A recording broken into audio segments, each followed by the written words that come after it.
बिस्मिल्लाहिर्रहमानिर्रहीम। Lecture number 8 है business mathematics for ADC. Topic हमारे पास है ज्योमेट्रिक प्रोग्रेशन। पहले हमने पढ़ा था अरिथमेटिक प्रोग्रेशन, आज हम पढ़ते हैं ज्योमेट्रिक प्रोग्रेशन क्या थी। ठीक है, थोड़ा सा ओवरव्यू ले लेते हैं पीछे से। अब आपके पास जो अरिथमेटिक प्रोग्रेशन था उसमें आप लोग जो सीक्वेंस आपके पास होते थे वहाँ पे आप लोग क्या यूज़ करते थे, डिफरेंस यूज़ करते थे दो टर्म्स के दरमियान। ठीक है, यहाँ पे ज्योमेट्रिक में ये होगा, आप रेशियो लेके चलोगे। ठीक है, डेफिनेशन सबसे पहले इसकी है, a sequence in which each term is obtained by multiplying previous term by a constant. ठीक है, सीक्वेंस ऐसा सीक्वेंस जिसमें हर टर्म जो है उसको ऑब्टेन करते हैं प्रीवियस टर्म से मल्टीप्लाई करने के बाद, और वो नंबर कौन सा होता है, कोई कांस्टेंट नंबर होता है। जैसे कि अगर ज्योमेट्रिक प्रोग्रेशन हम ऐसे कहते हैं कि if one is one where the ratio between the term. ठीक है, एक हम टर्म लेते हैं, कोई दो टर्म्स ले लो जो इकट्ठी इमीडिएटली आ रही हों, या आप कहते हो कि एक के बाद दूसरी जो टर्म है उन दोनों की अगर आप रेशियो लो तो अगर तो उसका जो आंसर आता है वो आपके पास क्या आ जाती है, आर की वैल्यू निकलती है, जो कि आप रेशियो यूज़ करते हो। जैसे पीछे आपने किया था कि दो टर्म्स लेते थे, कंसेक्टिवली दो टर्म्स लेते थे, उनका डिफरेंस जो था वो आपके पास डी आता था। यहाँ पे दो टर्म्स का अगर आप रेशियो लेंगे तो आपके पास जो आंसर आएगा वो क्या बनता है, आर बनता है सीरीज में से। अब कॉमन रेशियो उसे बोलते हैं। कॉमन रेशियो आपके पास क्या होता है, द कोशेंट ए एन और ए एन माइनस वन। ठीक है, एक टर्म आप लेते हैं और ए एन माइनस वन के बाद उसकी पिछली टर्म जो है माइनस वन का मतलब ये है कि जो टर्म आप ले रहे हो उससे पिछली टर्म, उन दोनों के रेशियो लो जिसको आप डिनोट किससे करते हैं, आर से। वो आपके पास क्या होती है, कॉमन रेशियो होती है ज्योमेट्रिक प्रोग्रेशन की, जिसका फार्मूला था R equal to A N over A N minus one. और उसमें हमने कॉमन डिफरेंस में हमने ये पढ़ा था कि डी आपके पास क्या होता था, ए एन माइनस वन। ठीक है, अब यहाँ पे उसने कहा कि A N minus one is not equal to zero. ठीक है, ये टर्म जीरो के इक्वल नहीं होनी चाहिए। अगर ये टर्म जीरो के इक्वल होगी इसका मतलब है समथिंग ओवर जीरो अनडिफाइन हो जाता है, इसलिए नीचे वाली टर्म जो है वो जीरो नहीं होनी चाहिए। एग्जांपल्स हम लोग देखते हैं, एक सीक्वेंस हमने लिया 1 2 4 8 6 13। ठीक है, कोई भी दो नंबर्स हमने उठाने हैं, या फर्स्ट टू ले लो या सेकंड थर्ड ले लो, थर्ड फोर्थ ले लो। ठीक है, दो कंसेक्टिव नंबर्स उठाने हैं, उसकी रेशियो हमने लेनी है। तो जो आपके पास आंसर आता है वो बेसिकली क्या बनता है, आर। जैसे अगर आप 2 और 1 लो तो 2 को 1 पे डिवाइड करो, क्या आंसर आता है, 2। इसी तरह 4 और 2 को लेके 4 ओवर 2 2 आती दूसरी रेशियो। 8 ओवर 4 लोगे तो भी 2 आता है, 16 ओवर 8 लोगे भी तो 2 आएगा, 32 ओवर 16 लोगे तो 2 ही आंसर आता है, यानी कि सबकी रेशियो सेम आ रही है। ठीक है, अगर कोई भी सीक्वेंस गिवन होगा ना तो आपने चेक कर लेना है, अगर उनकी रेशियो सेम है तो आप ज्योमेट्रिक प्रोग्रेशन वाला फार्मूला लगा के सोल्यूशन फाइंड कर लेते हो, जो भी टर्म्स आपने फाइंड करनी हो। अगर उनका डिफरेंस सेम आ रहा होगा तो आप अरिथमेटिक प्रोग्रेशन यूज़ कर लोगे। अब सेकंड एग्जांपल जो है उसमें एक सीक्वेंस दिया हुआ है 1 -2 4 -8। ठीक है, इसमें से आपको दो टर्म्स उठाओ, 1 -2 अगर उठाओ तो -2 और 1 क्या था, -2। इसके बाद इन दोनों का रेशियो लो तो 4 ओवर -2। ठीक है, रेशियो क्या आ रही है, सेम आ रही है। अब जैसे हमने अरिथमेटिक प्रोग्रेशन के लिए nth टर्म का फार्मूला पढ़ा था, सिमिलरली आपके पास ज्योमेट्रिक प्रोग्रेशन के लिए भी nth टर्म का फार्मूला है, जो है A N is equal to A R N minus one. ठीक है, जहाँ पे ए आपके फर्स्ट टर्म है और आर आपके पास क्या है, कॉमन रेशियो है। अब एग्जाम्पल है आपके पास, अगर ए की वैल्यू 3 है, आर आपके पास 2 है, तो आपने कौन सी टर्म फाइंड करनी है, 9th टर्म फाइंड करनी है। सबसे पहले आप जनरल फार्मूला लिखो nth टर्म का, A N is equal to A R N minus one. 9th term find करनी है तो एन की जगह 9th लिख लो, इधर 9 आ जाएगा, इज इक्वल टू ए की वैल्यू क्या है 3 गिवन है, आर क्या गिवन है 2, कोमा एन की वैल्यू क्या है 9 -1।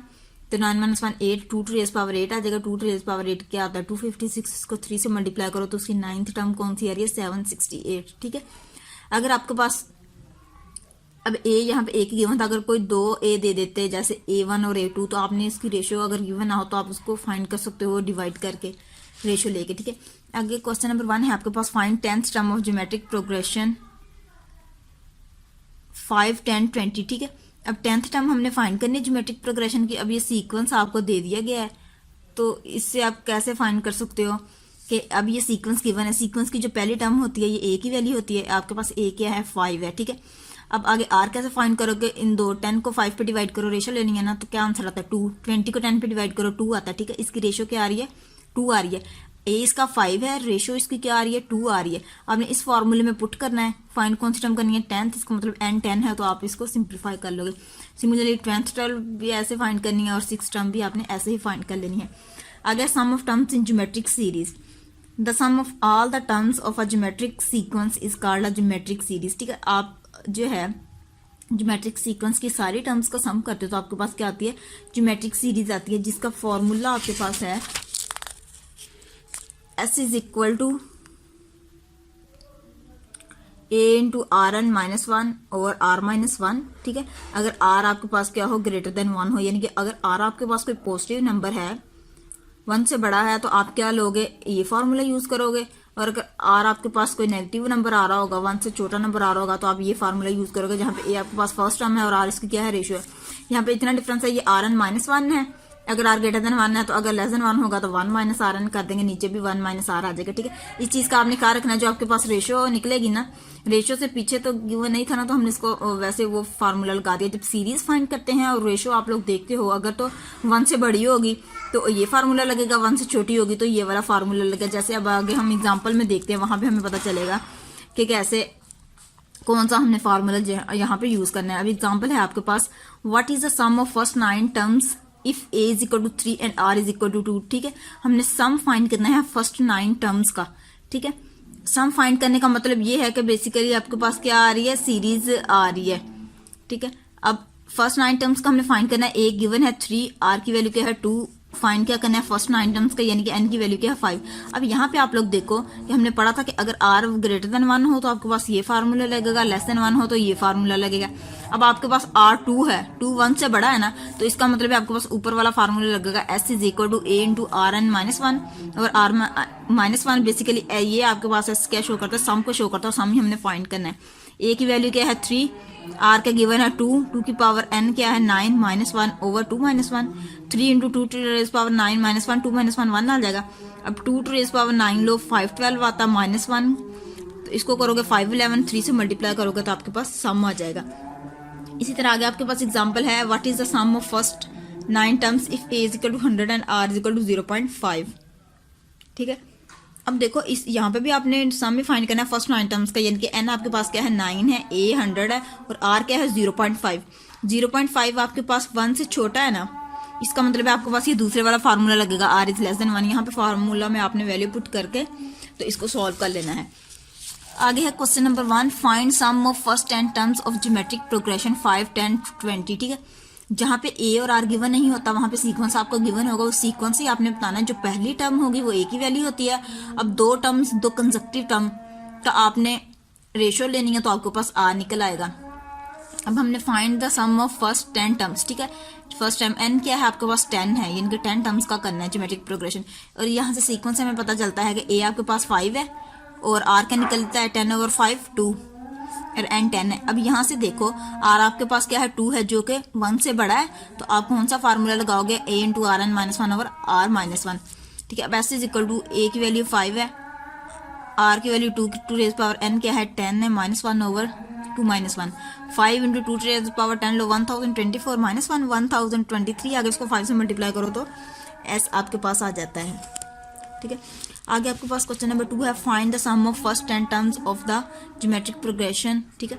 अब इसका भी फर्स्ट 10 टर्म्स का करना है, यानी कि एन 10 है। यहाँ पे आपको सीक्वेंस दे दिया जिससे आपके पास जो ए पहली वैल्यू है वो ए की होती है, ए 5 आ गया, माइनस 10 ओवर 5 करेंगे -2 आर -2 आ गया। और अब ये -2 है ना, मतलब 1 से छोटा है तो आपके पास दूसरे वाला फार्मूला लगेगा 1 minus R N over 1 minus R वाला। इस तरह ये थर्ड क्वेश्चन जो है इसकी फर्स्ट 6 टर्म्स का फाइंड करना है और इसकी ज्योमेट्रिक प्रोग्रेशन दे दी 180640, ठीक है। अब इसका n 6 है, a 100 है और आपके पास जो r निकलेगा वो 800 को 100 पे 1000 पे डिवाइड करोगे तो जो आंसर आएगा वो देख लेंगे आप, 1 से छोटा है या बड़ा है उस हिसाब से आप उस पर फॉर्मूला अप्लाई कर दोगे। अगर इनफाइनाइट सीरीज है, सीक्वेंस में भी इनफाइनाइट, ठीक है। जहाँ अगर सीक्वेंस इनफाइनाइट है तो सीरीज भी क्या निकलती है, इनफाइनाइट निकलती है। अगर तो कॉमन रेशियो जो है वो ग्रेटर देन और इक्वल टू 1 होगी या लेस देन और इक्वल टू -1 होगी तो आपके पास जो फॉर्मूला यूज होता है तो सीरीज आपके पास इनफाइनाइट वैल्यू देती है, ठीक है। अगर तो आपके पास ग्रेटर देन और लेस देन 1 था तो हमने ये वाले दो फार्मूले पढ़े थे इसके, ठीक है। ये वाला दो फार्मूले यूज करते थे। अब उसने कहा कि अगर जो कॉमन रेशियो है वो 1 से बड़ी या 1 के इक्वल होती है ना, या नेगेटिव में आ रही हूँ आपके पास इक्वल टू -1 वाली आ रही हो तो आपके पास सीरीज इनफाइनाइट होती है। If common ratio is between plus and -1 the series will have a finite value, ठीक है। अगर तो रेशियो 1 और -1 के दरमियान आ रही है तो जो सीरीज है फाइनाइट होगी, अदरवाइज वो क्या होगी, इनफाइनाइट सीरीज होगी। अब इनफाइनाइट सीरीज का जो फार्मूला आता है वही होता है a into 1 minus R N over 1 minus R, ठीक है। As if term approaches infinity, ये आपके पास फार्मूला कब है, अगर आर की वैल्यू क्या है लेस देन 1 है।